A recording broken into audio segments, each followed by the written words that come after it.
waxaan rabnaa inaan la wadaagno waxa ugu weyn ee meesha aan la tagaynay ama aan saamahaynaba inaan qaadno tagno ay ahayd waxay ahayd dadkaas walaalaha ee Soomaaliyeed ee dhibaatadu ay gaartay inaan xanuunka inaan la wadaagayno duruufoodan la wadaagayno inaan u sheegno qodobaad iyo qodobka labaad dad Soomaaliyeed oo muxsiniin oo wanaagsan oo meel kasta jooga oo qaarkoodna xisbiyadan ka tirsan yihiin qaarkoodna taageerayaal xisbiyada ay yihiin qaarkoodna aanay xisbiyada shaqo ku lahayn oo aanay ka mid ahayn laakiin wanaaga muxuu ahaa dadkaas kaalmadooda rabaanay ahayd ayadana inaan maxaan ku iraahdaa wixii ay noo wakiisheen ama mas'uulka ugu noqon inaan muxuu ahaa meesha la tagno badnaan iyo yaraan iyo ma aha laakiin muhiimaddu waxay ahayd walaalahaas inaan muxuu ahaa la wadaagno maantana sababta u baaqan sababtaas ahayd safarkaas wali waa taagan yahay ilaahay idankiis waan tagi doonaa beledweyne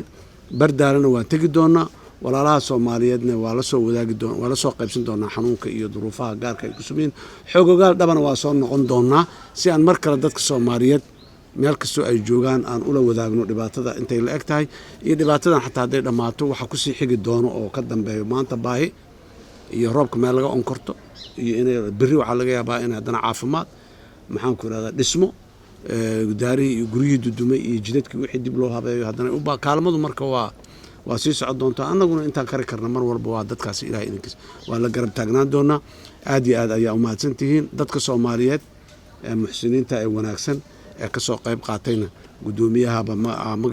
magaca madasha ku hadli doono u mahad celi doono laakiin waa dad wanaagsan